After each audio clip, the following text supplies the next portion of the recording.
Era el banquete de mi cumpleaños, un evento que mi madre, Eleanor Sterling, llevaba 6 meses planeando. Yo y Laris Sterling, estaba en el centro de todo, la heredera con un vestido azul medianoche líquido, una obra maestra de la alta costura francesa que parecía más una armadura que un atuendo.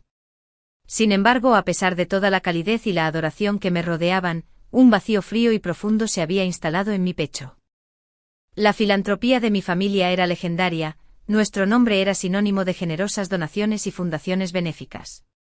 Pero últimamente sentía como si el cielo me hubiera dado la espalda, la única hija que había trabajado para mantener ese legado. El desastre que presentía avecinarse, pronto lo comprendería, no era un capricho del destino, sino una calamidad de mi propia creación, y estaba a punto de hacer su entrada triunfal. La primera señal fue un sutil cambio en la atmósfera de la sala. El suave murmullo de las conversaciones, el tintineo de las copas de champán, las suaves notas del cuarteto de cuerda. Todo se apagó por una fracción de segundo, reemplazado por una oleada de curiosos murmullos que recorrió la multitud. Las cabezas se giraron casi al unísono hacia el arco principal. Mi sonrisa, practicada y cortés para quienes me deseaban lo mejor, flaqueó al seguir su mirada. Allí estaban. Sebastián Thorne, mi prometido desde hacía 3 años, lucía una figura imponente con un traje negro azabache de Tom Ford que le sentaba bien a sus anchos hombros y esbelta figura. Su cabello oscuro estaba perfectamente peinado, su mandíbula perfectamente afeitada. Pero fue la mujer de su brazo quien me hizo sentir la presión en los pulmones.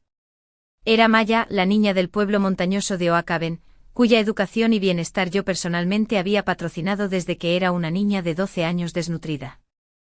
La niña tímida y de rostro sombrío que recordaba había desaparecido, reemplazada por esta visión con un vestido de cóctel color champán que se aferraba a una figura que desconocía. Y alrededor de su cuello, brillando con un audaz destello de fuego que parecía burlarse de la habitación, estaba la promesa rosa, un impresionante collar de diamantes rosas que había ganado en una subasta de Sotheby's por una pequeña fortuna. Era mi tesoro personal, una pieza que solo usaba en las ocasiones más importantes, guardada a buen recaudo en una bóveda. Verlo en ella fue como una profunda violación personal. Se movieron entre la multitud no como invitados, sino como reyes conquistadores.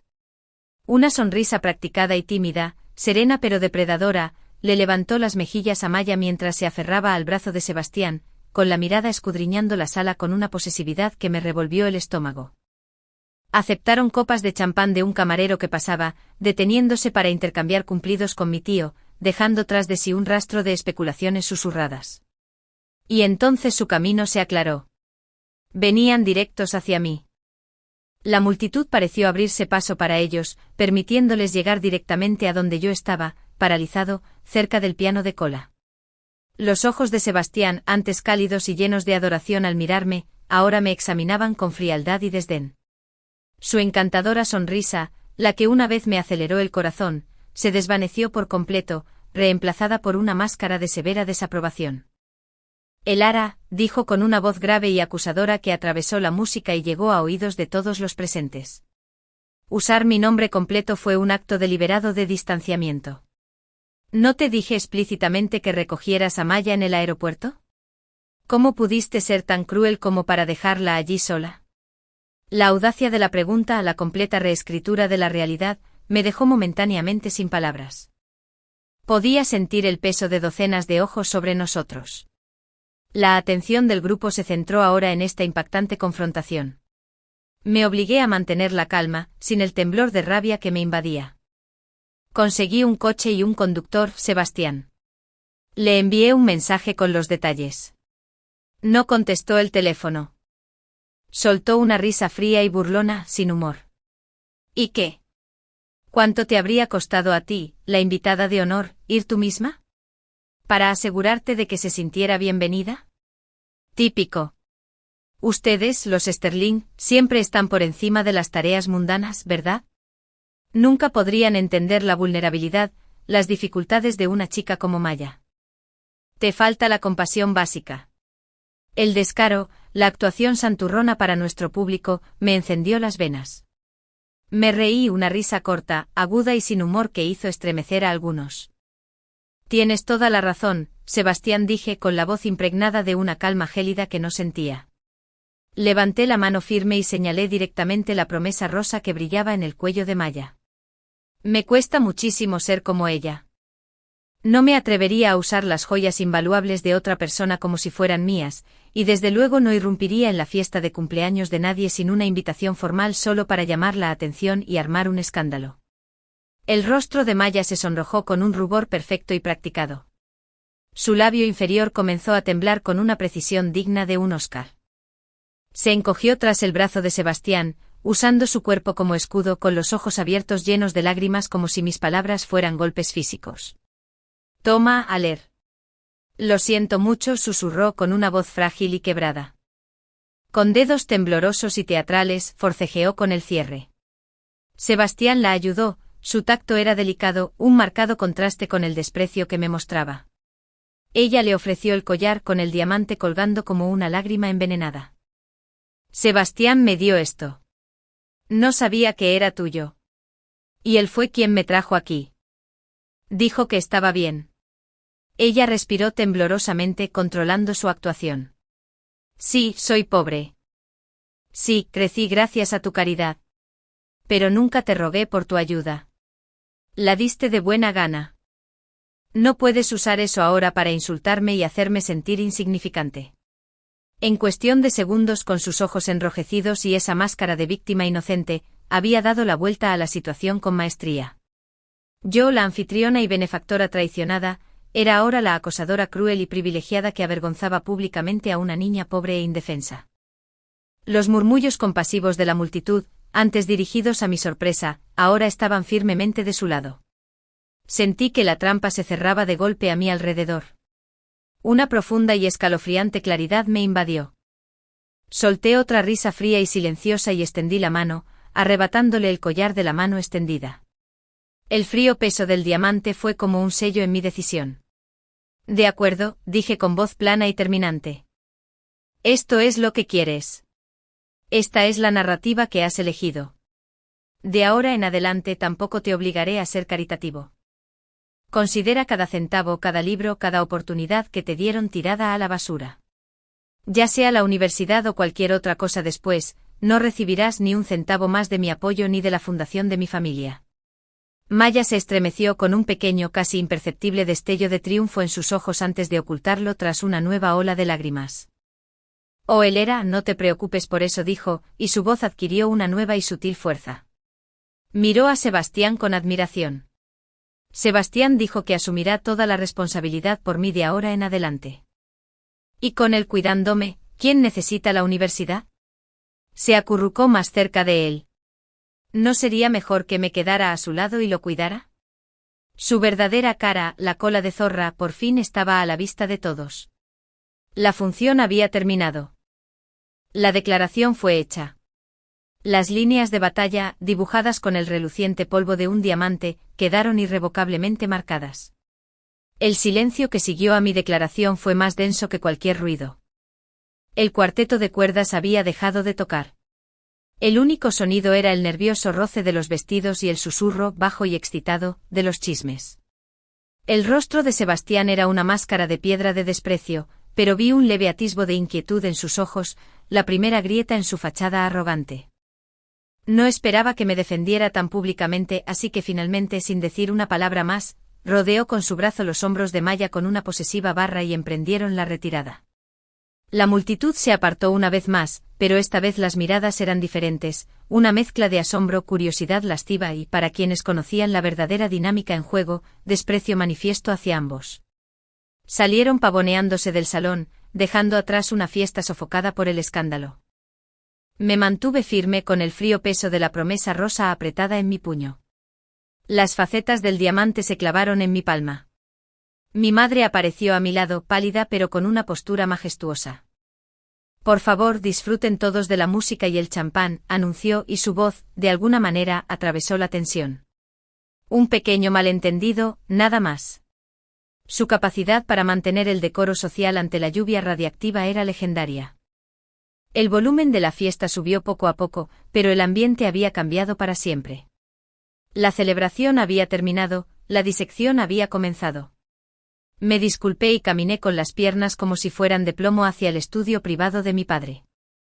El intenso aroma a cuero viejo y caoba pulida me envolvió al cerrar la puerta, aislando el ruido. Me hundí en un gran sillón orejero, mientras los acontecimientos de los últimos 20 minutos se repetían en un bucle vertiginoso y nauseabundo.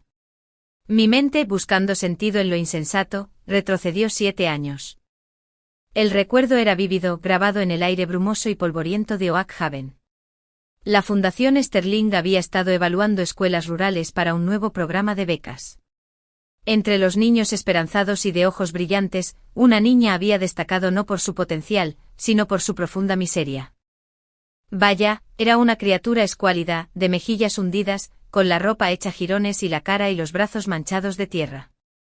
Mientras los demás niños nos observaban con tímida curiosidad, ella se abrió paso entre ellos y se arrojó a mis pies, agarrando el dobladillo de mis pantalones de lino con las manos sucias. Sus sollozos no eran de ninguna cortesía.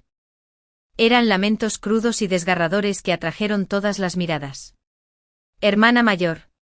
Por favor, hermana mayor», había gritado con voz ronca. «Mis padres han muerto. No hay nadie. Tengo mucha hambre. Quiero comer algo. Por favor, quiero ir a la escuela. Quiero aprender. Haré lo que sea». Esa muestra de absoluta y desesperada miseria había sido una jugada maestra. Ignoraba toda lógica, todos los criterios de la fundación.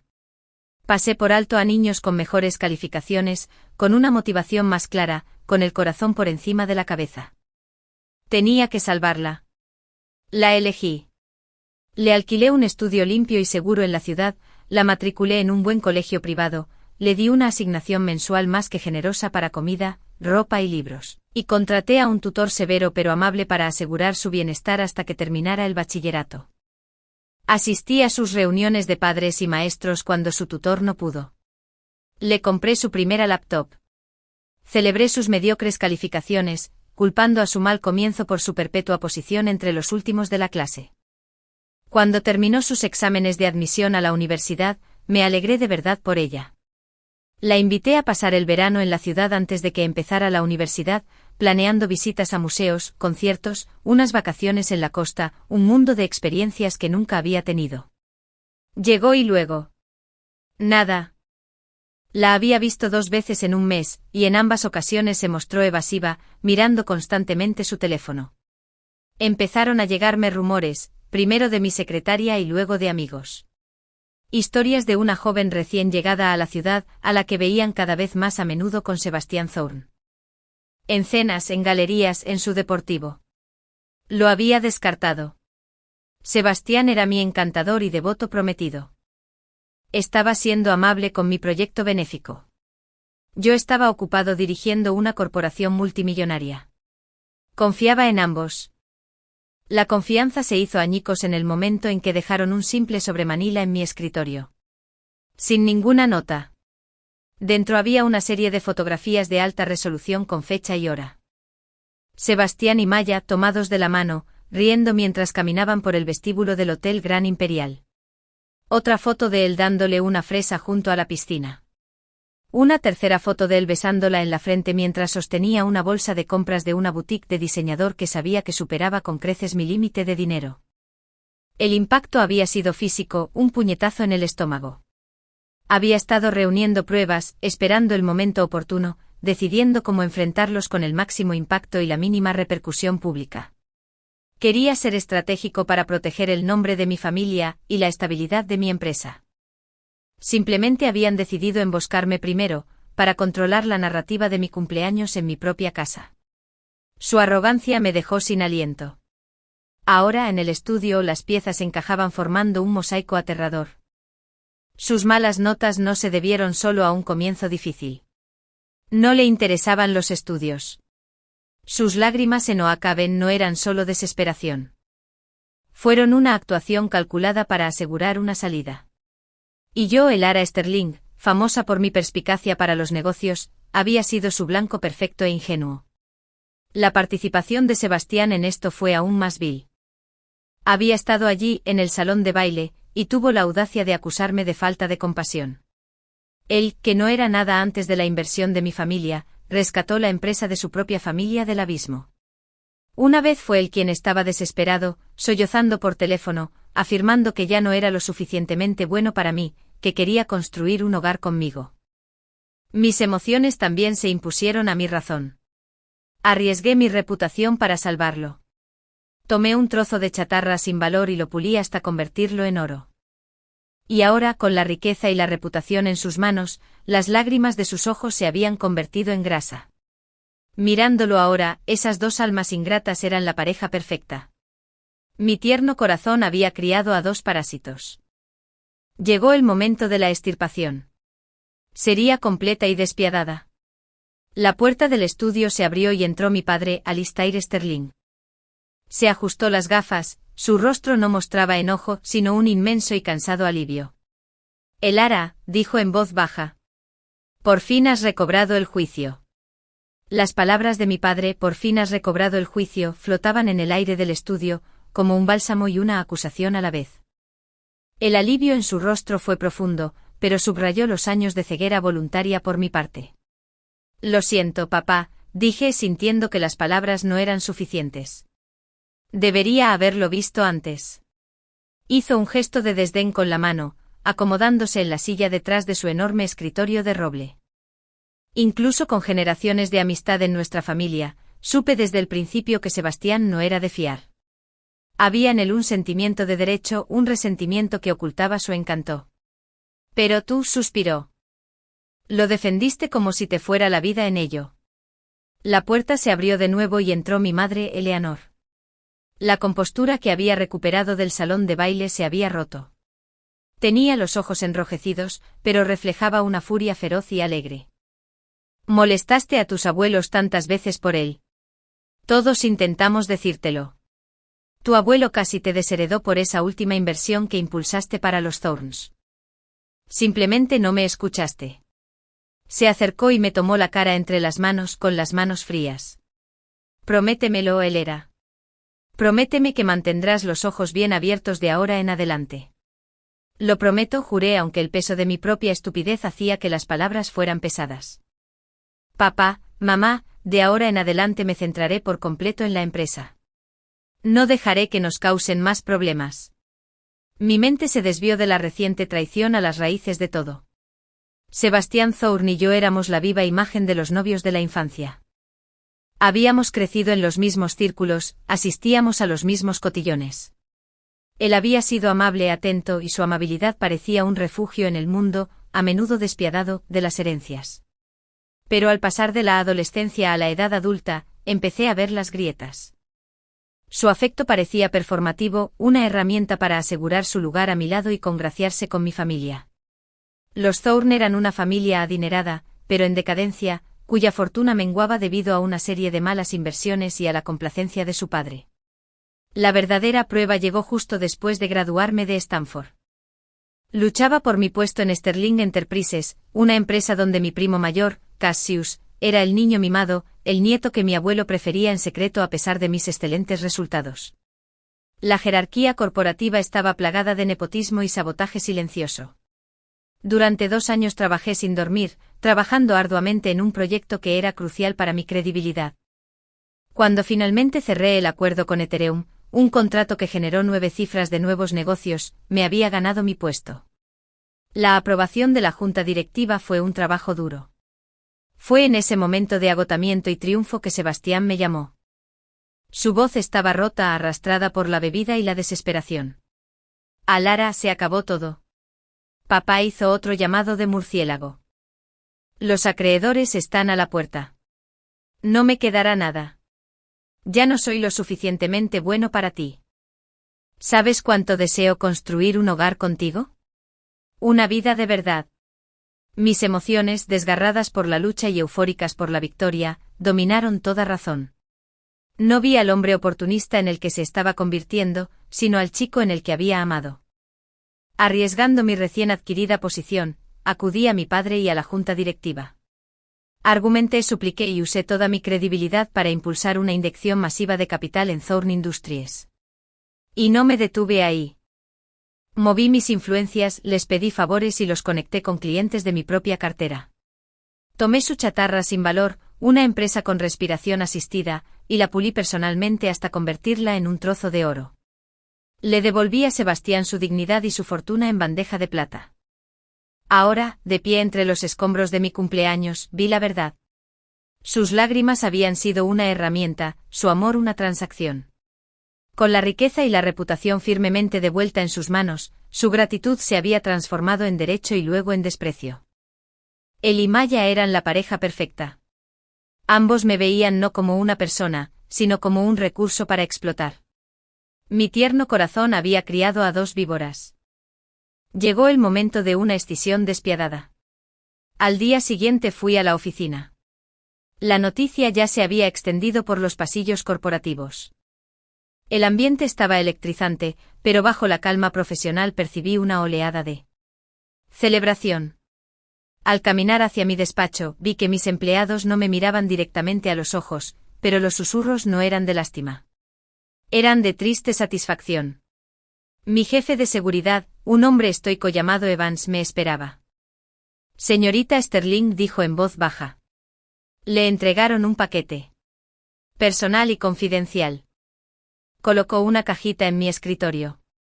Dentro, sobre terciopelo negro, había una memoria USB. La conecté. Era una grabación de seguridad. Con fecha y hora de la noche de mi fiesta, tomada por una cámara que daba a la entrada de la mansión. Mostraba el Ferrari negro de Sebastián llegando no a la hora acordada, sino 2 horas antes. Lo mostraba a él y a Maya saliendo del coche riendo. Lo veía metiendo la mano en el bolsillo y sacando una pequeña caja de terciopelo. La abrió. La promesa rosa brillaba bajo las luces del pórtico. La colocó alrededor del cuello de Maya, la abrochó y la besó en la mejilla. Se quedaron allí un momento admirándola antes de volver al coche y marcharse, solo para regresar a la hora punta de la fiesta, elegantemente tardía. Lo habían planeado. Cada segundo. La entrada tardía, el collar, el enfrentamiento público. Fue una humillación meticulosamente orquestada, diseñada para presentarme como el villano y a ellos como los amantes agraviados. El frío fuego en mis venas se convirtió en hielo glacial. Mi secretaria, Anna, me llamó. Señorita Sterling, su señor y señora Thorne están aquí. Insisten en verla. Respiré hondo. El primer paso en su juego. Que entren. Los Thorne entraron en mi oficina como un par de fantasmas tristes. El rostro de Charles Thorne estaba pálido, su habitual fanfarronería había desaparecido. Los ojos de Lydia Thorne estaban rojos y suplicantes. Elara, mi querida niña, comenzó Charles con voz temblorosa. Nuestras familias han estado unidas por generaciones. No podemos cortar lazos así como así. Es culpa de ese inútil. No sabe que le conviene, pero aún es joven e impulsivo. Perdónalo por este error. No seas demasiado duro. Lydia se abalanzó sobre ella, agitando las manos. Es culpa de ese zorrito. ¿Qué clase de mujer seduce al prometido de otra? Los hombres, ya sabes, a veces se quedan ciegos. Solo cometió el tipo de error que todos cometen. Por favor, perdónalo. Prometo que no lo volverá a hacer. Los miré a estas personas a las que una vez llamé familia. No vi remordimiento sino miedo puro y puro. Miedo a perder el valioso motor que impulsaba su riqueza resucitada. No se disculpaban por mi dolor. Se disculpaban por su posible bancarrota. Tengo todo lo que necesito, dije con voz neutra y directa. No tengo que hurgar en la basura. Sus rostros cambiaron, la sorpresa y la ofensa se enfrentaron al miedo. Suavicé mi tono, pero no mi determinación. Les ofrecí una leve sonrisa fría. Tío Charles, tía Lydia, Sebastián es un adulto. Debe hacerse responsable de sus actos. Ya pasó mi tiempo limpiando sus desastres. Con una mezcla de firmeza y fría cortesía, les acompañé a la puerta. Lydia Thorne se fue tan enfadada que casi tropezó con el umbral. La escisión había comenzado. Concluida la confrontación personal, llegó el momento del desmantelamiento profesional. El ambiente en la sede de la empresa de élite era, para mi sorpresa, abiertamente festivo. Mientras caminaba hacia una reunión de la junta directiva, escuché fragmentos de información de puertas abiertas de oficinas. Por fin me deshice de esa cuenta de Thorne que era una sanguijuela. Si no hubiera sido por apoyarlos, nuestros márgenes de ganancia habrían sido un 30% más altos. No soportaba que esos parásitos chupasangre actuaran como si nos hicieran un favor. Menos mal que había recuperado la cordura. En serio, esa inútil aprovechada. Al verme, las conversaciones se apagaron al instante, reemplazadas por respetuosos gestos de asentimiento. Creyeron que no los oía, pero su sentimiento fue una oleada de apoyo inesperada.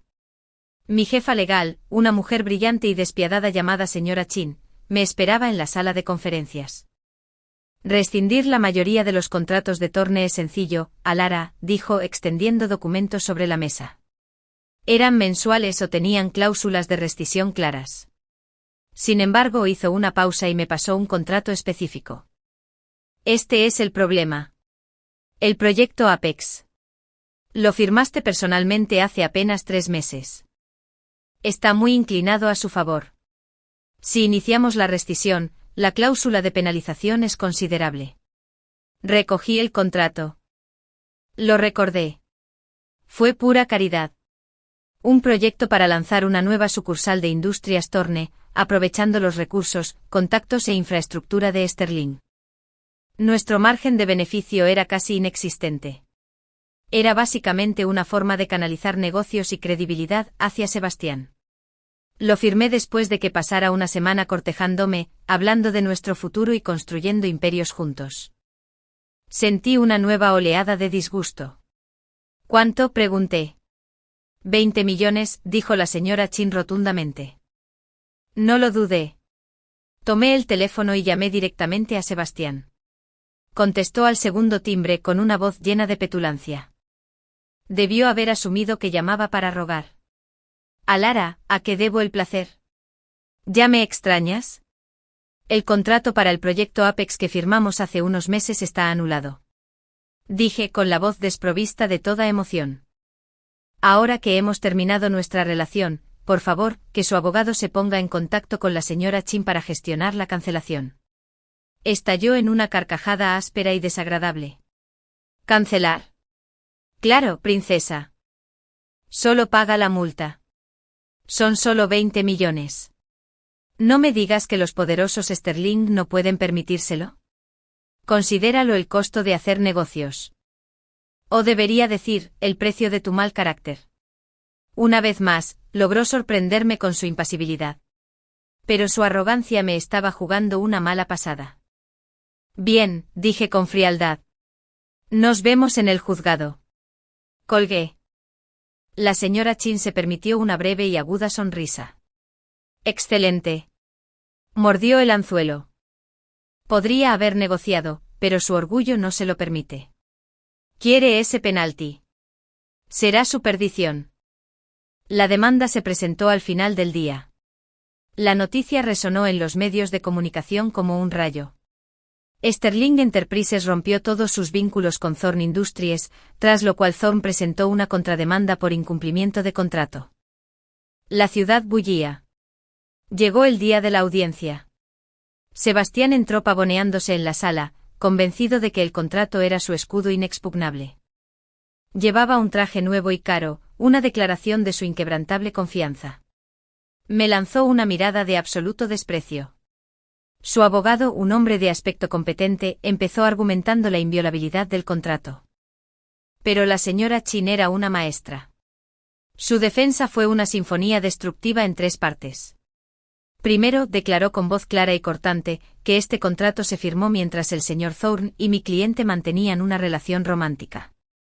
Los términos están tan sesgados a favor de Thorne, tan perjudiciales para los intereses de Sterling, que indican claramente que se trató de un acuerdo realizado bajo influencia indebida y por sentimientos personales, no por un criterio empresarial sólido. La sonrisa de Sebastián se desvaneció. En segundo lugar, continuó, la cláusula penal en sí misma es exorbitante y punitiva, excediendo con creces cualquier cálculo razonable de daños y perjuicios y mucho más allá del límite legal. Solo por esto, la cláusula, y posiblemente todo el contrato, deberían ser anulados. El abogado de Sebastián empezó a ponerse nervioso. Y en tercer lugar, la señora Chin asestó el golpe de gracia. A pesar de la firma del contrato, Thorn Industries incumplió su primera y más básica obligación, el pago del depósito de $2 millones dentro del plazo estipulado de 30 días. Por lo tanto, el contrato nunca entró en vigor. Mi cliente tiene pleno derecho a rescindir un acuerdo que nunca se formalizó. Sebastián explotó. Se puso de pie de un salto con el rostro teñido de rabia. ¿A quién demonios intentas engañar? ¿Qué sentimientos personales? Todo está escrito en blanco y negro. Es una mala perdedora que no soporta que yo sea feliz. Paga ya. El juez frunció el ceño profundamente golpeando el mazo. Señor Thorn, ¿se controlará o haré que lo despidan? El propio abogado de Sebastián le lanzó una mirada de pura frustración, como si regañara a un tonto sin remedio. Pero Sebastián estaba demasiado engreído como para ver cómo se cerraba la trampa. Fue entonces cuando le hice un gesto a la señora Chin. Ella se acercó al estrado. Su señoría, si me lo permite, hay otro asunto. Una cuestión de la reputación de la demandante y su apego a la ley. Presentó un nuevo conjunto de documentos. Según nuestras investigaciones, Thorn Industries ha estado involucrada en un patrón sistemático de evasión fiscal y en varias prácticas comerciales altamente cuestionables, si no directamente ilegales. La verdadera parte que ha violado la buena fe y, de hecho, la ley, son ellos. Las pruebas fueron una bomba. Hace aproximadamente un año, los gastos de Sebastián se habían vuelto imprudentes. Un Lamborghini nuevo, un ático multimillonario, un sinfín de fiestas lujosas. Cuando le pregunté se mostró orgulloso y emocionado. Todo gracias a nuestro nuevo modelo de negocio, Lara. Su grupo es demasiado anticuado. Hace tiempo que necesitaba una reestructuración. Sentí una pizca de duda, pero la escondí bajo la confianza. Ahora la señora Chin lo dejó al descubierto. Facturas falsificadas por empresas fantasmas y fondos transferidos a cuentas en el extranjero. El rostro del juez se ensombreció. Inmediatamente pidió un receso. Fuera de la sala, la fachada de Sebastián finalmente se derrumbó. Tenía los ojos inyectados en sangre y las manos apretadas en puños. Se acercó sigilosamente, ignorando a mis guardaespaldas. Y el Lara, gruñó corrigiéndose en su furia. Sabía que tenías malas intenciones. ¿Y qué? Rompí contigo.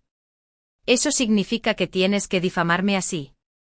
Destruirme. Solté una risa fría y silenciosa. Sabes perfectamente si esto es una calumnia o la verdad, Sebastián. Una vez que el tribunal cite tus registros financieros, todo quedará claro. No creaste un nuevo modelo de negocio. Construiste un castillo de naipes. Se abalanzó sobre él, su furia anulando todo sentido. No te alejes de mí. Solo haces todo esto porque me guardas rencor por estar con Maya. Hagas lo que hagas, nunca cambiaré de opinión ni estaré con una zorra cruel y despiadada como tú. Maya es amable. Ella es 100 veces mejor que tú. Sigue soñando. Antes de que mis guardaespaldas pudieran interceptarlo, actué. Me solté de un tirón de la mano que me agarraba y le di una bofetada. Fuerte. 2 veces. Un golpe punzante en cada mejilla, perfectamente simétrico. El sonido resonó en el pasillo de mármol. Entonces ve a buscar a Maya ahora mismo, dije en voz peligrosamente baja. Espero sinceramente que estén unidos para siempre. Sus ojos brillaban con una furia asesina, como si quisiera devolverme el golpe. Pero mis guardaespaldas finalmente se acercaron, formando un muro infranqueable entre nosotros.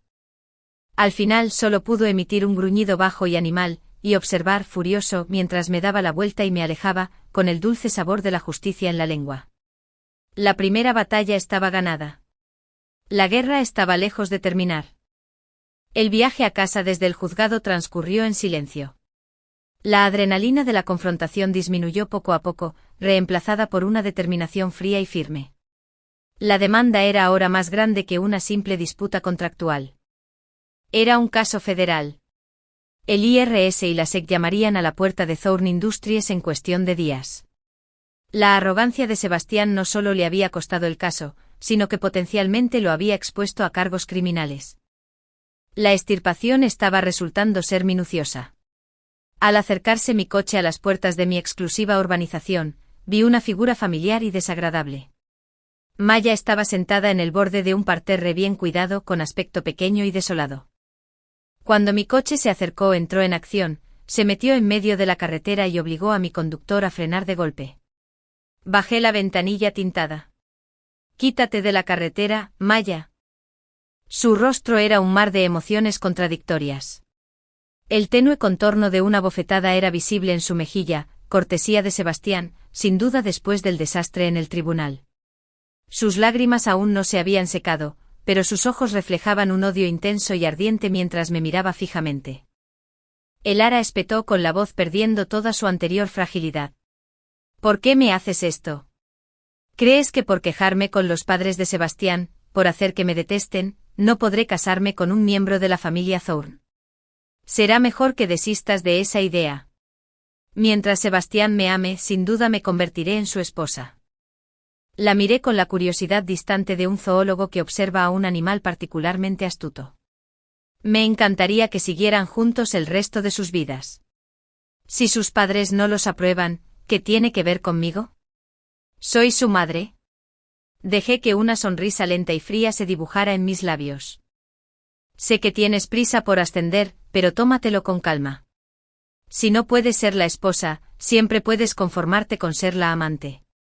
Ya tienes experiencia en ese papel, ¿verdad? Me señaló con un dedo tembloroso. No pienses que solo por tener dinero puedes tenerlo todo. Sebastián y yo nos amamos de verdad. Nada puede separarnos. Ningún hombre de verdad querría a una mujer como tú, que solo sabe ganar dinero. Eres fría y vacía. La observé con desdén, desde sus zapatos baratos de imitación hasta el brillo desesperado en sus ojos. Mientras tú y tu novio canalla sean felices, eso es todo lo que importa. Sigue así. No dejes que las bofetadas de los demás te depriman. Mi tono se endureció. Pero sabes, una niña de apenas 18 o 19 años, que sueña con ascender a la alta sociedad, no debería asumir que todas las familias ricas son tontas. Ese tipo de pensamiento es peligroso. Aún así, te deseo éxito. Enseñó los dientes con un gruñido. Eres solo una mala perdedora que no consigue lo que quiere. Ya había tenido suficiente. Le hice una señal a mi conductor. Acelera. El coche se abalanzó hacia adelante, acelerando directamente hacia ella. Su bravuconería se desvaneció. Soltó un grito y se lanzó a un lado, cayendo desplomada sobre el césped bien cuidado. Por el retrovisor, la vi ponerse de pie de un salto, pisoteando con furia impotente mientras las puertas de mi comunidad se cerraban tras mí. Un parásito al que me había enfrentado por ahora. Los siguientes días fueron un torbellino de actividad. Dediqué toda mi energía a empresas excelentes, limpiando sistemáticamente el desastre que Sebastián había dejado atrás. Revisé cada proyecto en el que había participado tangencialmente, cada cliente con el que había interactuado.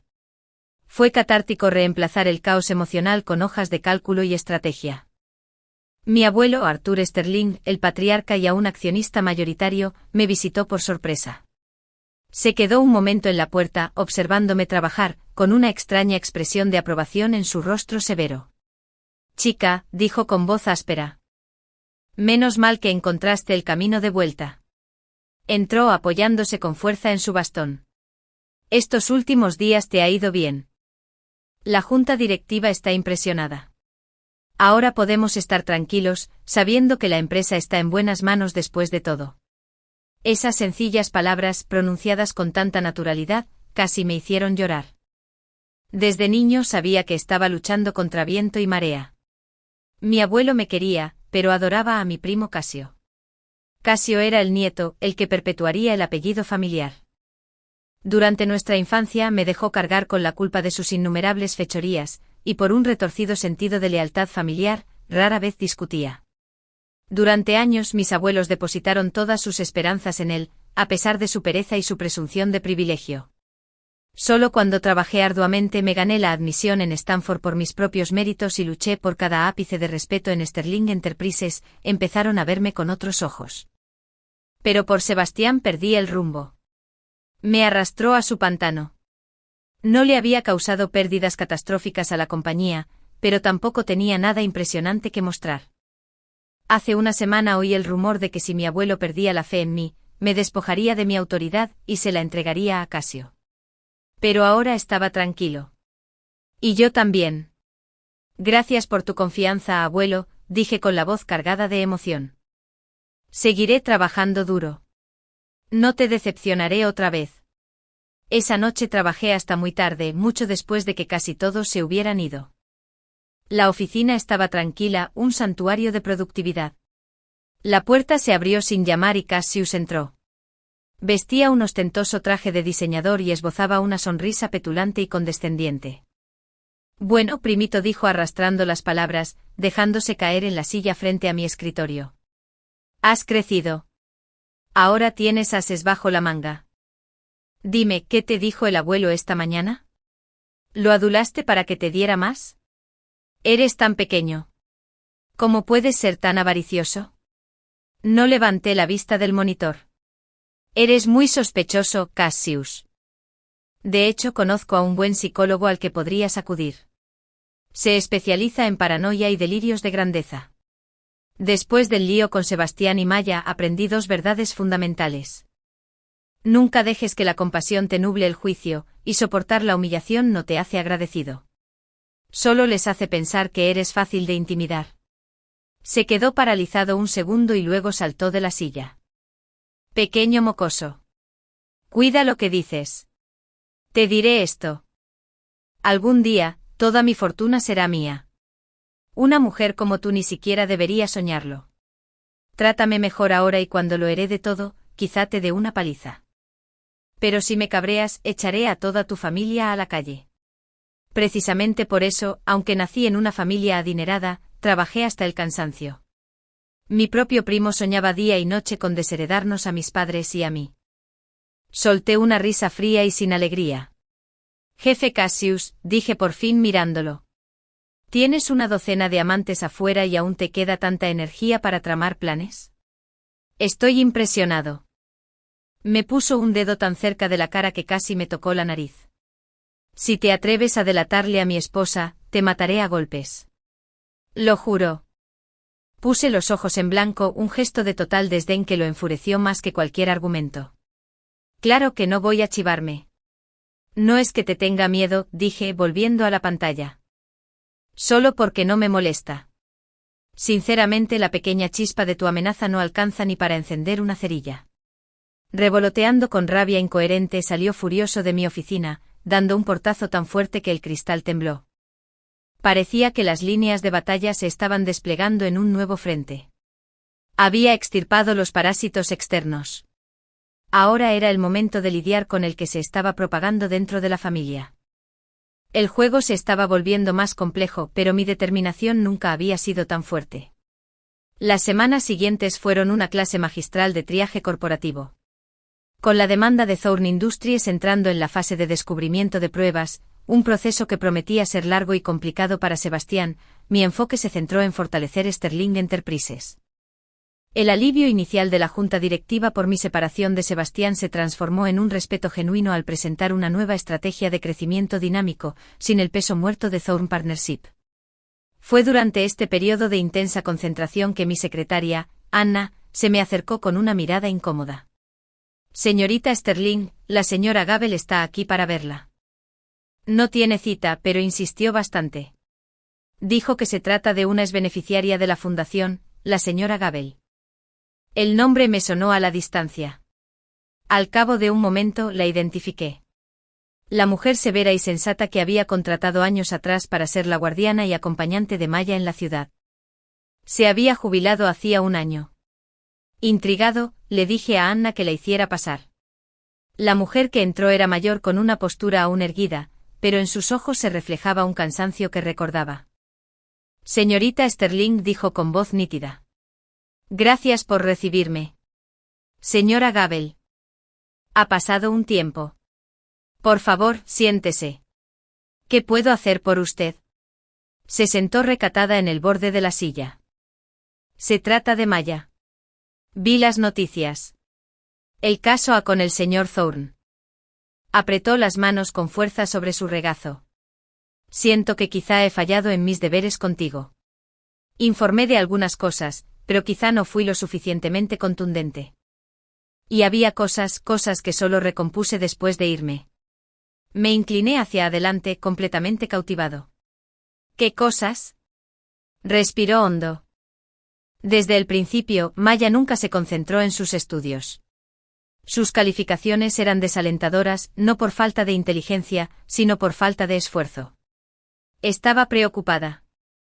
Al principio intentó congraciarse con los niños adinerados de su escuela, pero la rechazaban en gran medida. Era una forastera y percibían su desesperación. Esto coincidía con lo que yo sabía. Adelante.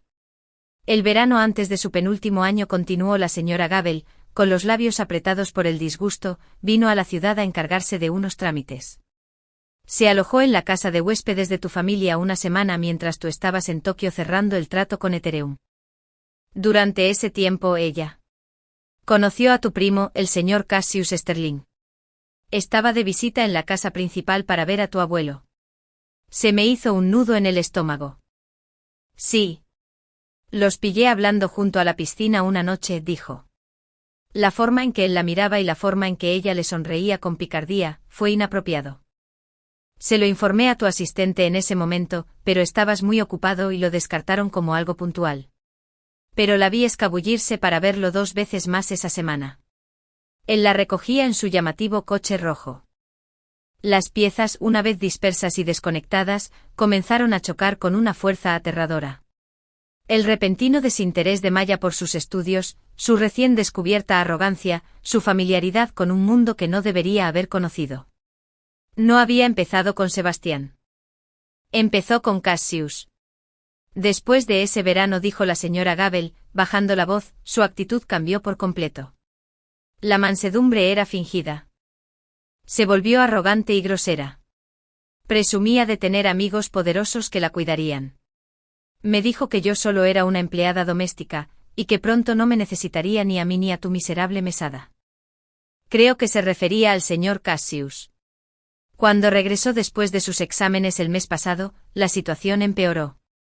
Era abiertamente despectiva. Una vez la oí por teléfono, riéndose de un patético fracasado al que estaba dando largas hasta que llegara el premio gordo. Supuse que se refería al señor Thorne como el fracasado y al señor Cassius como el premio gordo.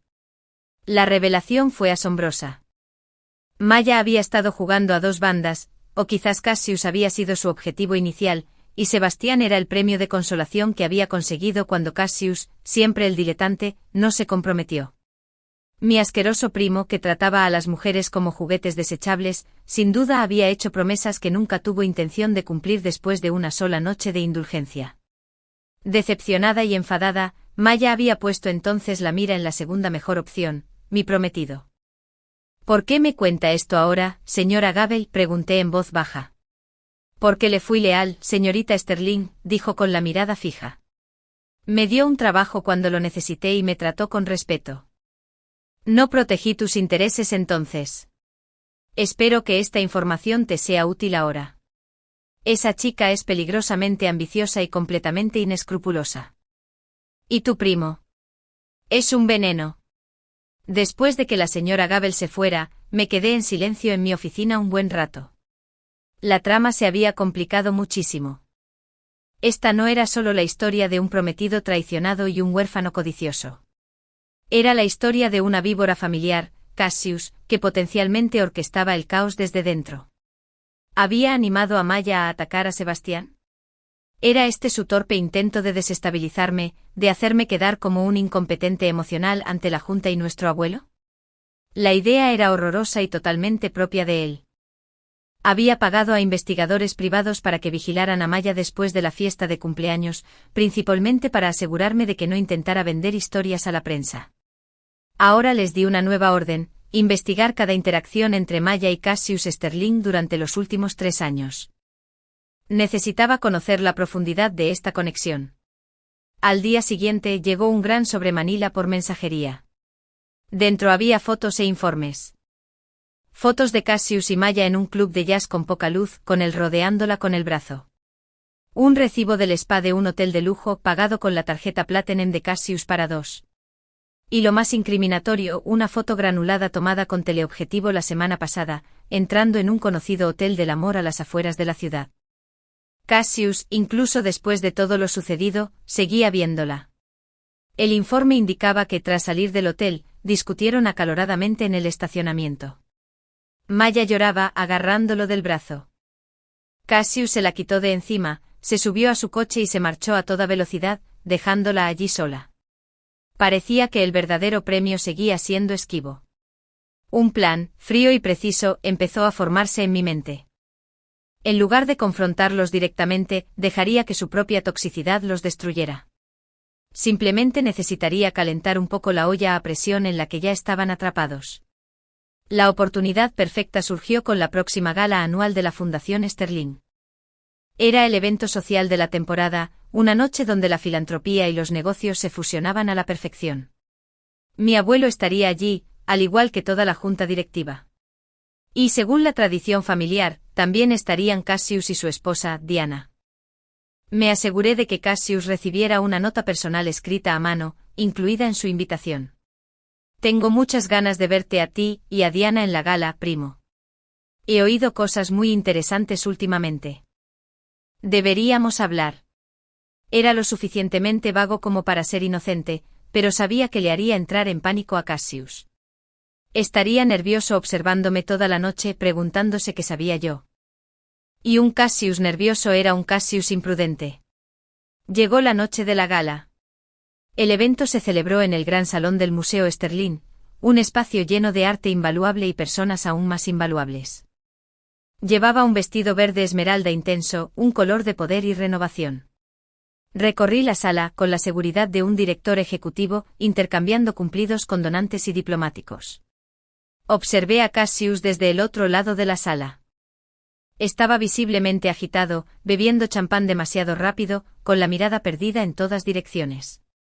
Su esposa, Diana, estaba a su lado, elegante y serena, pero pude ver la tensión en su sonrisa. Conocía demasiado bien el carácter de su marido. A medianoche vi mi momento. Capté la mirada de Cassius y le dirigí una leve sonrisa fría, luego una mirada apenas perceptible hacia la terraza. Entonces me di la vuelta y me alejé, sabiendo que su paranoia lo obligaría a seguirme. Me quedé en la terraza desierta, con vistas a las luces de la ciudad. Un momento después, la puerta se abrió y salió Cassius, con el rostro enrojecido por la bebida y la ansiedad. ¿Qué quieres, Hilara?, preguntó prescindiendo de cualquier pretensión de cortesía. Me giré lentamente. Solo quería ver cómo estabas, primo. Últimamente pareces distraído. Problemas en el paraíso. Ahórrame tu falsa preocupación, gruñó. ¿De qué trataba esa nota? ¿Qué has oído? Fingí inocencia. ¿Oíste? Solo que has estado pasando tiempo con cierta joven de Oakhaven, la misma que armó semejante escándalo en mi cumpleaños. Qué pequeño es el mundo, ¿verdad?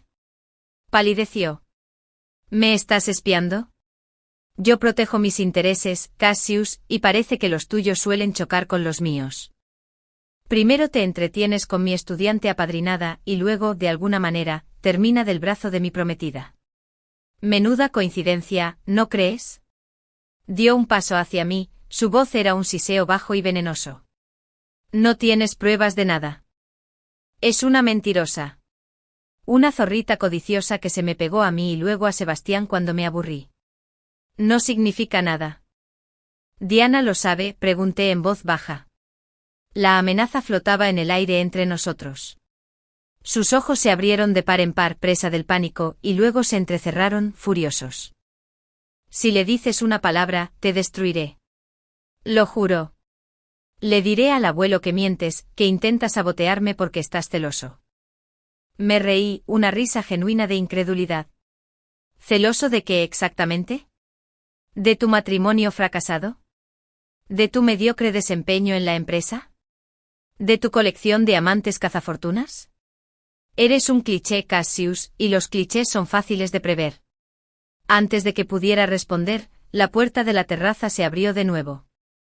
Diana se quedó allí con el rostro cuidadosamente neutral, pero sus ojos no se perdían nada. Había visto su salida agitada y lo siguió. ¿Todo bien por aquí?, preguntó con voz serena. Cassius saltó girando. Diana. ¿Está bien? Alara me estaba felicitando por el informe trimestral. Fue una mentira patética y descarada. Le ofrecí a Diana una cálida sonrisa. En realidad le estaba diciendo a Cassius lo guapa que estás esta noche, Diana. Ese collar es precioso. Fue una ofrenda de paz, una forma de distraer. Los ojos de Diana se encontraron con los míos y en ellos vi a una mujer aguda e inteligente que entendía los juegos que se estaban jugando. Sabía que su marido era un mentiroso. Sabía que yo no era su enemiga. Gracias, Alara dijo sin que su sonrisa llegara a sus ojos. Enlazó su brazo con el de Cassius, con la firmeza suficiente para ser una advertencia. ¿Volvemos adentro, cariño? Estás descuidando a nuestros invitados. Ella se lo llevó, un hombre atrapado en la furia. Me quedé en la terraza un rato más, observando el brillo de la ciudad. El primer paso estaba dado. Cassius estaba desequilibrado. Y una serpiente de cascabel es más propensa a atacar imprudentemente. Solo tenía que esperar y estar listo. La red se ensanchaba y yo ya no era la mosca atrapada. Era la araña sentada pacientemente en su centro, esperando las vibraciones que indicarían mi siguiente movimiento. La maquinaria legal que había puesto en marcha contra Industrias Thorn avanzaba con la fuerza sombría e inexorable del destino. El receso judicial declarado tras la revelación de evasión fiscal de la señora Chen fue seguido por una investigación rápida y brutal. El IRS, armado con las pruebas que mi equipo había proporcionado, se abalanzó sobre Industrias Thorn como ángeles vengadores. La arrogancia de Sebastián en el tribunal había sido su último y fatal error. Al negarse a llegar a un acuerdo y exigir el pago de la multa, se había abierto a un escrutinio que su frágil y fraudulento imperio no podía soportar. El castillo de naipes, construido sobre empresas fantasma y cuentas amañadas, se derrumbó en cuestión de semanas. Los titulares de las noticias narraron la historia con un tono cada vez más dramático. Thorn Industries, auditada por el IRCC, inicia una investigación sobre Thorn Business Practices. Las acciones de Thorn Industries se desploman en medio de acusaciones de fraude y, finalmente, el obituario. Thorn Industries se declara en quiebra. Los activos serán liquidados. Seguí la noticia con una satisfacción distante. Esto no era venganza, era justicia. Sebastián no solo me había traicionado. Había violado la ley, engañado a los inversores y robado las arcas públicas. Su caída fue consecuencia de sus propias acciones, no de mi designio. Simplemente le había puesto un espejo a su corrupción. Las consecuencias sociales fueron rápidas y rotundas. Los Thorns fueron borrados del registro social. Se les revocó su membresía en clubes exclusivos. Sus invitaciones se agotaron. La ciudad que una vez había celebrado a Sebastián Thorn como un heredero encantador y resurgente ahora pronunciaba su nombre con una mezcla de lástima y desprecio. Mis investigadores me proporcionaron actualizaciones periódicas sobre su caída física. Los desalojaron de su mansión, la que mi inversión les había ayudado a conservar. Las fotografías de la prensa sensacionalista mostraban a Charles, Lidia y Sebastián cargando maletas en un edificio de apartamentos ruinoso en un barrio que antes habrían evitado cruzando la calle. Sebastián, con su orgullo destrozado, se vio obligado a aceptar un trabajo de baja categoría. Las fotos de él vestido con ropa de trabajo sucia, cargando ladrillos en una obra, contrastaban marcadamente con el hombre del traje de Tom Ford que había llegado pavoneándose a mi cumpleaños. Sentí un destello de algo, no lástima, sino una profunda sensación de desperdicio.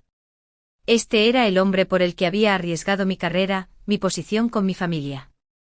Este era el futuro que casi había elegido. Mientras tanto, Maya había desaparecido por completo de la órbita de Thorn. Los investigadores informaron que había ido a la obra una vez, probablemente cuando se le acabaron los fondos. El informe fue casi cómicamente trágico. Los ojos de Sebastián aparentemente se iluminaron al verla, una esperanza patética reavivándose. Maya, sabía que no eras de las que desprecian a los pobres. Volveremos. Pero el rostro de Maya se contorsionó con disgusto. Extendió la mano no para un abrazo, sino para que le pagaran. Me hiciste rechazar la manutención de Alara. Ahora no puedo pagar la universidad. Dame dinero. La discusión que siguió fue corta y desagradable. Sebastián, enfurecido por su audacia y su propia desesperación, le dio un puñetazo en la cabeza. Lárgate de aquí. Me arruinaste. El capataz de la obra llamó a la policía. Sebastián fue arrestado por agresión y pasó 10 días en la cárcel. Al salir, la obra, queriendo evitar más dramas, se negó a aceptarlo. El informe final sobre los Thorne fue desolador. Sin ingresos y con una deuda enorme, Sebastián se convirtió en una presencia hosca y deprimida en el pequeño apartamento. Charles y Lydia, destrozados por la vergüenza y el estrés, se volvieron contra el hijo al que una vez habían malcriado. Los investigadores tenían un contacto en el edificio que decía haber oído sus peleas a través de las delgadas paredes. De todas las personas con las que uno podría haberse metido, tenía que meterse con Alara Sterling. Una noche se oyó a Lydia gritar. Ella te alimentó, te vistió, salvó a esta familia. ¡Rayos! Ni un perro mordería a su dueño. Eres un desagradecido. Con un hijo como tú, ¿qué clase de pecado hemos cometido en una vida pasada?, gritó Charles, con la voz cargada de desesperación. El estrés físico y emocional era demasiado para ellos. Charles Thorne sufrió un derrame cerebral masivo una noche y murió en el pequeño apartamento antes de que llegara la ambulancia. 2 semanas después, Lydia, consumida por el dolor y la desesperanza, simplemente no despertó una mañana. El forense dictaminó que se trataba de un fallo cardíaco, pero todos sabían que tenía el corazón roto. Sebastián estaba ahora completamente solo, huérfano y en bancarrota. Su nombre era sinónimo de fracaso y fraude. El último informe de los investigadores fue una sola y cruda frase. El sujeto fue visto mendigando cerca del distrito financiero. Parece desaliñado y enfermo. Un mes después, apareció una breve noticia en una página interior del periódico. Un hombre muere al caer de un estacionamiento. La policía identifica al fallecido como Sebastián Thorne, de 29 años, quien trabajaba recientemente en Industrias Thorne, la fallida. No se sospecha de crimen. Leí el artículo una vez, doblé el periódico y lo dejé a un lado. Sentí un vacío silencioso, un capítulo definitiva y trágicamente cerrado. El cielo es justo. Quienes no son aptos para ser humanos no merecen vivir. No lo lloré. Lamenté el tiempo que había perdido con él. Sin las espinas, la amenaza externa quedó neutralizada. Pero la amenaza interna, mi primo Cassius, persistía. Y su conexión con Maya era un hilo suelto que amenazaba con desenredarlo todo. Mis investigadores la habían perdido tras el incidente en la obra. Había desaparecido y tenía la corazonada de saber exactamente dónde se había escondido. La víbora de mi jardín estaba a punto de reencontrarse con su juguete favorito, y necesitaba estar preparada para el caos que inevitablemente seguiría. La caída de una casa era total. El asedio de otro estaba a punto de comenzar. Con la saga de Thorne concluida, toda mi atención se centró en el veneno que habitaba en mi propia familia. Cassio. Su comportamiento en la gala confirmó su culpa y su nerviosismo. El problema con Cassio era que se dejaba llevar por el impulso y carecía de estrategia. Ansiaba el poder y el prestigio de dirigir empresas de renombre, pero se negaba rotundamente a realizar el trabajo requerido. Su plan, si es que podía llamarse así, parecía ser desacreditarme mediante el caos y esperar que el favoritismo anticuado de nuestro abuelo le diera las llaves del reino. Mis investigadores, ahora centrados exclusivamente en el Himalaya, me proporcionaron un flujo constante de informes deprimentes. Cassius estaba descontrolándose. Bebía más, sus ausencias del trabajo eran más frecuentes, sus aventuras amorosas eran más imprudentes. Era como un niño en un berrinche esperando que alguien se diera cuenta. Y entonces la encontraron. Maya había resurgido y acudió directamente a Cassius. Desesperada, sin hogar y sin otras opciones, jugó su última carta. Los investigadores proporcionaron fotos de ella esperando afuera de su club privado favorito, de él metiéndola a empujones en un taxi, de ellos discutiendo afuera de un motel barato. Ya no era la chica de ojos brillantes del pueblo ni la zorra astuta de mi cumpleaños. Parecía endurecida, desesperada y furiosa. El informe que me heló la sangre llegó un martes por la mañana. Fotos con fecha y hora de la noche anterior mostraban a Cassius y Maya entrando en el ala de obstetricia de un hospital de la ciudad. Cassius salió primero con el rostro destrozado por la ira y el pánico. Maya lo siguió después, pálida y conmocionada, pero con una leve y sombría sonrisa de triunfo. No necesitaba la llamada de seguimiento de los investigadores. Lo sabía. Tenía un excompañero de clase, el Dr. Evans, que era ginecólogo obstetra de último año en ese hospital. Una llamada discreta lo confirmó. Confidencialidad del paciente a Lara, sabes que no puedo decir mucho, dijo con voz cautelosa. Pero, digamos que si cierta joven que te interesa está embarazada, el padre tendría motivos de sobra para preocuparse, dado su estado civil. Era la confirmación que necesitaba. Maya, en su acto supremo de ambición calculada, estaba embarazada. Y lo usaba como correa para intentar atar a Cassius. Esto lo cambió todo. Un hijo, incluso uno ilegítimo, complicaba enormemente el panorama sucesorio a los ojos anticuados de mi abuelo. Podía usarse como herramienta para generar simpatía, para presionar a Cassio a divorciarse de Diana, para obtener un derecho permanente sobre la fortuna. No podía permitir que eso pasara. Cassius era incompetente, pero un niño bajo la influencia de una mujer como Maya era una amenaza que podía perdurar durante generaciones. No los confronté. No lo necesité. Sabía exactamente quién estaría más motivado para actuar. Diana.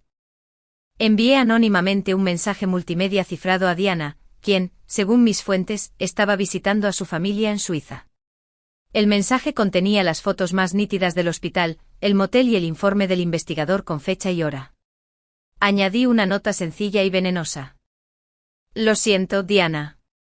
Cassio dice que cuando nazca mi hijo nos traerá a casa y te echará de aquí, vieja bruja.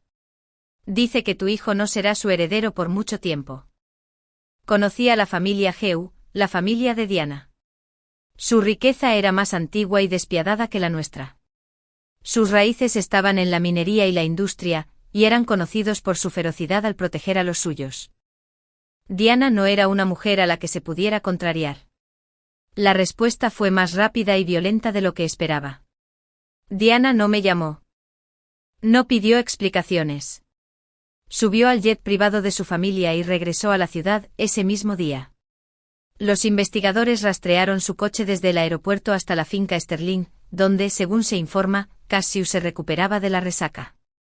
Lo que sucedió después no fue una discusión tranquila. Fue una guerra. Del relato de Gardner al informe policial presentado posteriormente surgió una imagen. Diana irrumpió en la casa, sin pasar por el personal sobresaltado. Encontró a Cassius despatarrado en la biblioteca. No gritó. Simplemente agarró una pesada licorera de cristal y se la arrojó a la cabeza. Falló estrellándose contra la repisa de la chimenea. Eso llamó su atención. La discusión que siguió se escuchó por todo el ala. Maldito descarado. La voz de Diana, normalmente tan culta, era un grito de pura rabia. Ya es bastante malo que hagas trampa, pero también tienes que ser creativo, ¿eh? ¿3 minutos no te parecen lo suficientemente emocionantes? ¿Y ahora te atreves a dejar que una zorra de callejón se embarace? ¿Planeas criar a un niño ilegítimo para que se pelee con mi hijo por su herencia?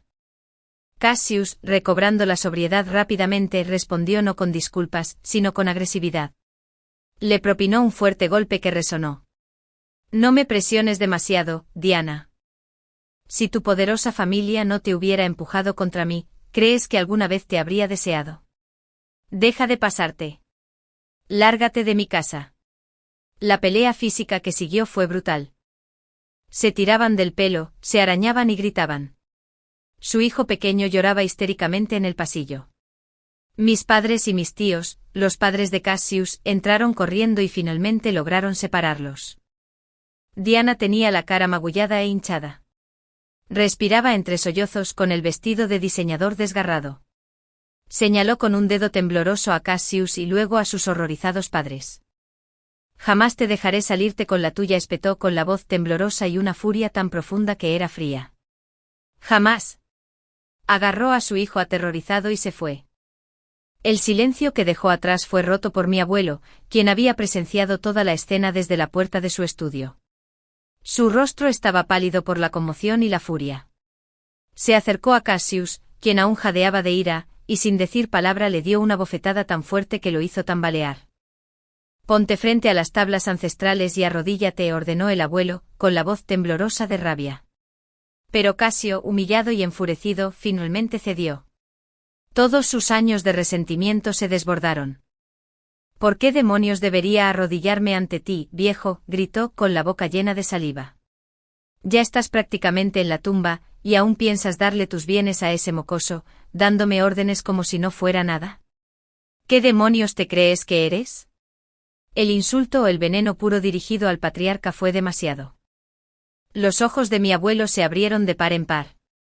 Se agarró el pecho y dejó escapar un jadeo ahogado. Se tambaleó hacia atrás y se desplomó en los brazos de mi padre. «Llamen a una ambulancia», gritó mi padre, con la voz entrecortada por el pánico. La casa se sumió en el caos.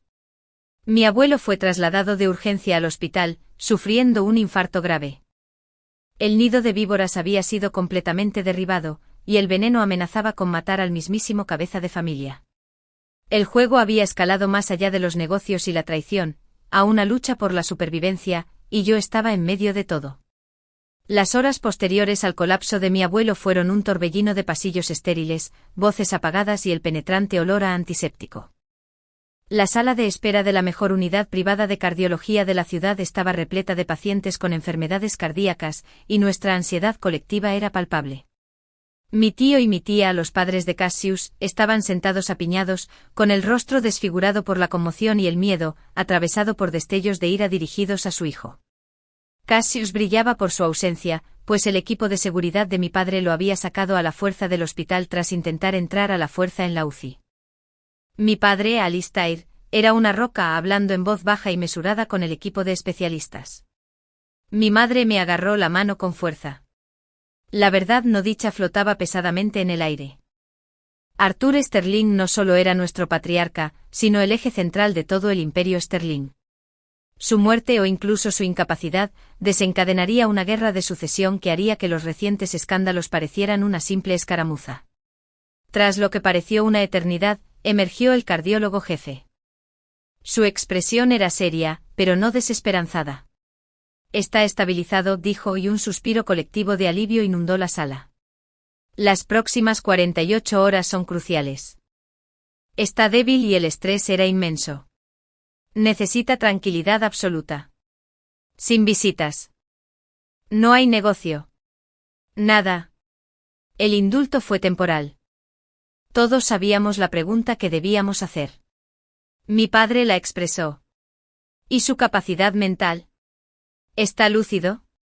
El médico asintió lentamente. Estaba antes de que lo sedaran. «¿Tenía una cosa muy clara?», preguntó por Alera. Todas las miradas se volvieron hacia mí. El rostro de mi tía se tensó. Mi tío apartó la mirada. Sentí una sacudida de sorpresa seguida de un gran peso de responsabilidad. Seguí al médico por el pasillo con el corazón latiéndome con fuerza. Mi abuelo parecía pequeño en la cama del hospital, engullido por cables y monitores. Su piel estaba pálida y su respiración era superficial. Pero sus ojos, al abrirse, eran penetrantes y claros. Me miraban con una intensidad que contradecía su frágil cuerpo. «Niña», dijo con voz áspera, un susurro seco. Me acerqué más y tomé su mano fría y delgada como el papel. «Estoy aquí, abuelo». «Por fin lo veo claro», dijo cada palabra con esfuerzo. «Tu primo es un inútil. Un tonto malcriado y destructivo». Respiró hondo. «La empresa, al futuro, no puede ser suyo. De ahora en adelante Sterling Enterprises es tuya». Lágrimas que no sabía que estaba conteniendo brotaron de mis ojos. Esto era todo. La validación por la que había luchado toda mi vida, ofrecida no en una sala de juntas, sino en una habitación de hospital estéril, con el pitido de un monitor cardíaco como testigo. «Necesito hacerlo oficial», susurró. «Llama a Lawson». «Ya».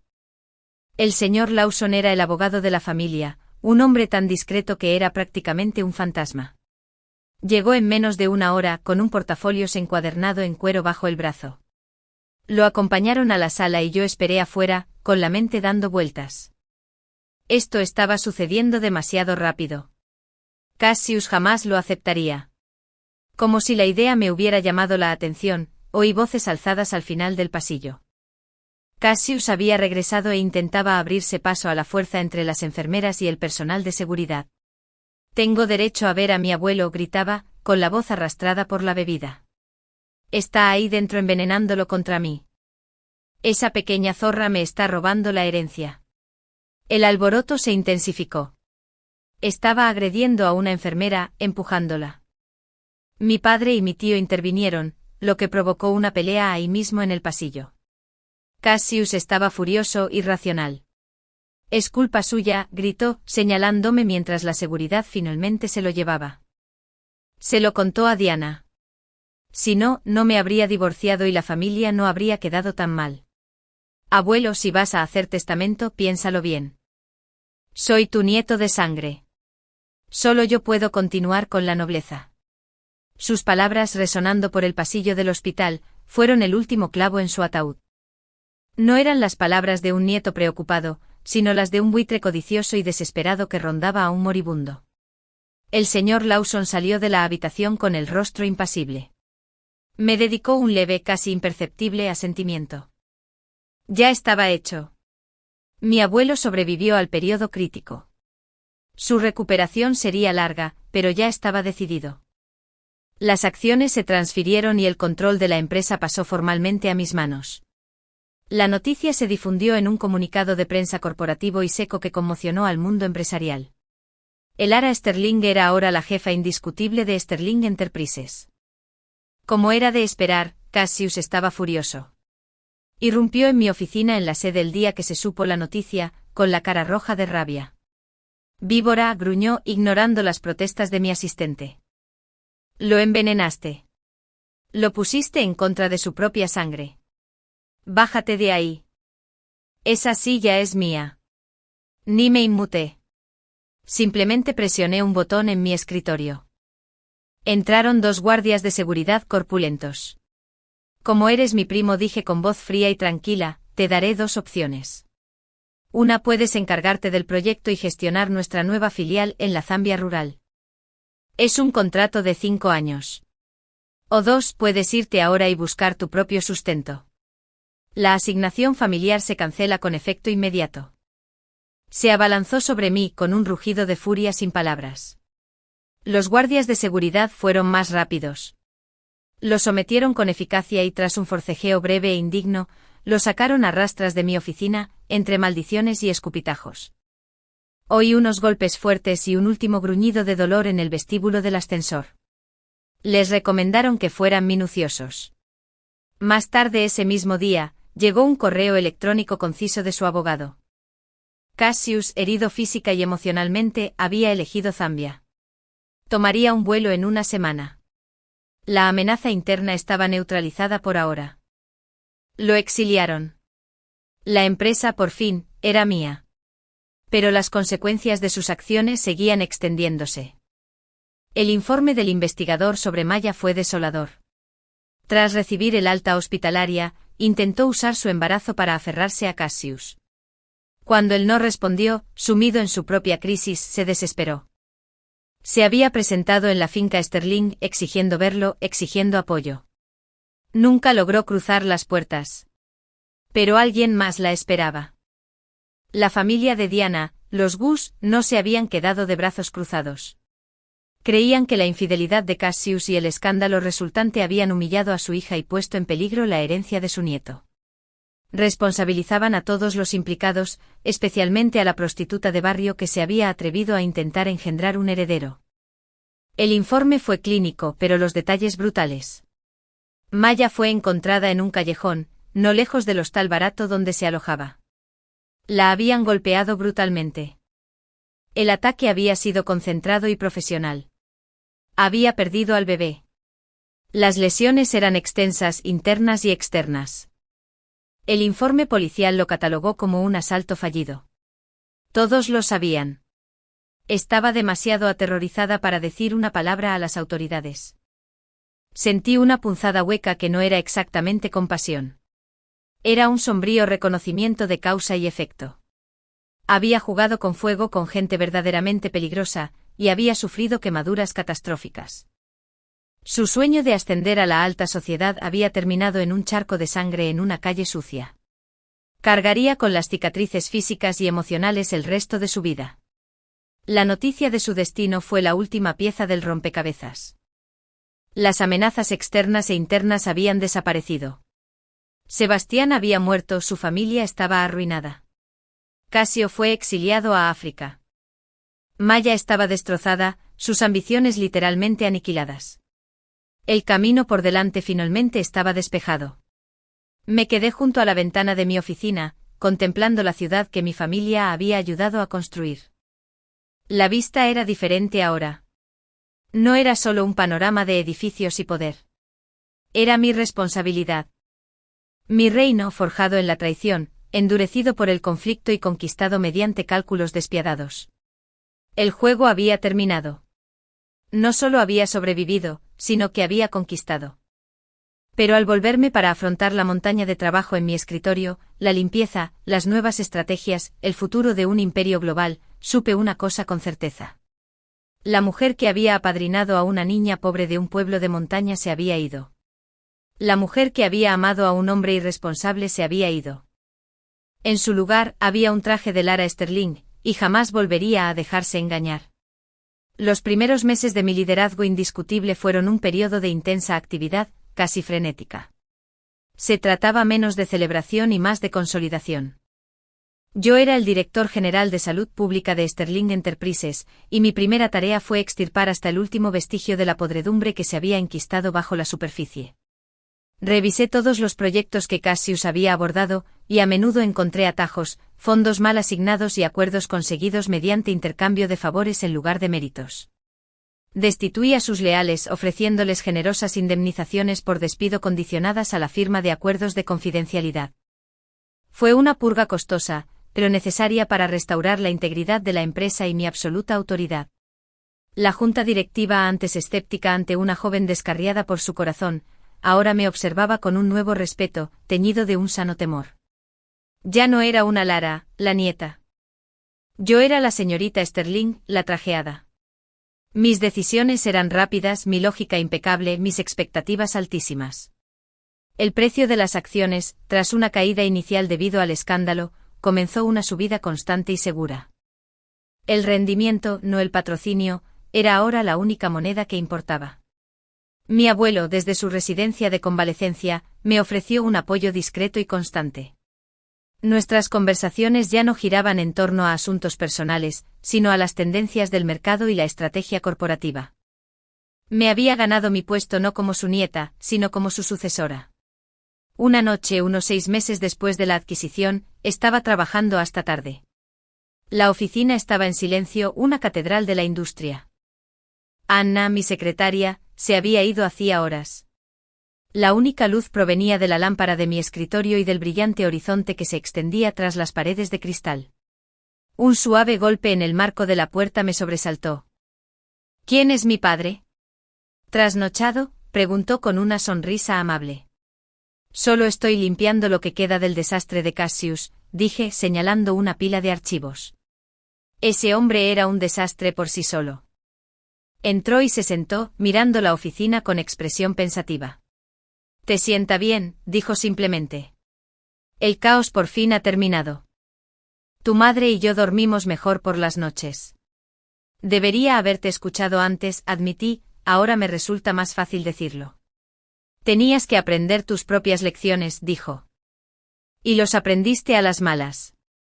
Pero los aprendiste bien». Hizo una pausa. Oí hablar de la chica. ¿Por qué? Asentí con la cara neutra. Sí. Un final trágico, dijo, aunque su tono no denotaba verdadera tristeza. Pero era predecible. No se puede jugar con serpientes sin esperar una mordedura. Ella tomó sus decisiones, dije con voz neutra. Al igual que Sebastián. Al igual que Casio.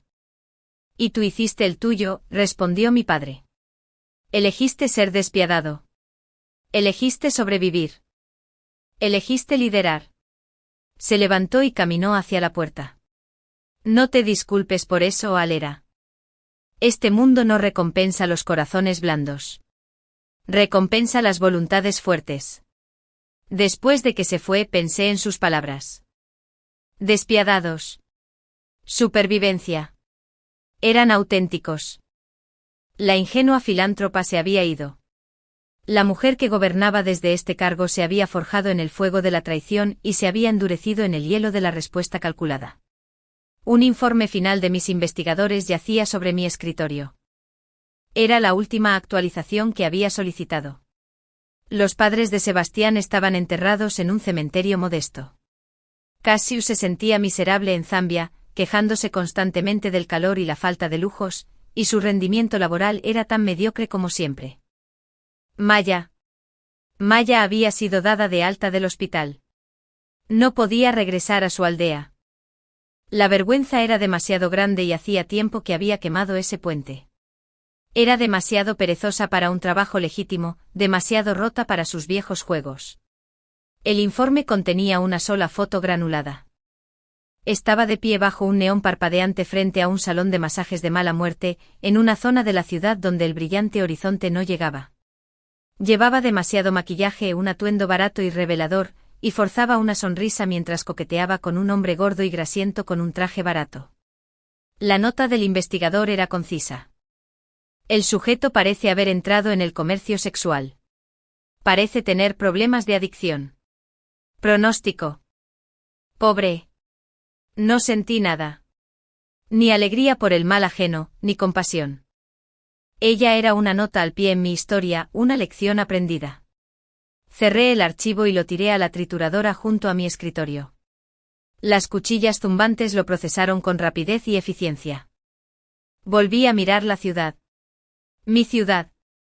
Mi compañía. Mi futuro. Empecé con un corazón lleno de compasión y una mente llena de ideas románticas. Terminé con un corazón de acero y una mente agudizada por la traición. El cielo no me había favorecido, yo me había favorecido a mí mismo. Me había acarreado el desastre por ser ciego, pero también había forjado mi propia salvación mediante la claridad. El juego había terminado. No solo había ganado, sino que había reescrito las reglas. Era Alara Sterling. Y mi reinado apenas comenzaba. Apagué la lámpara del escritorio, dejando que las luces de la ciudad iluminaran mi oficina y salí, lista para lo que viniera después. Fin.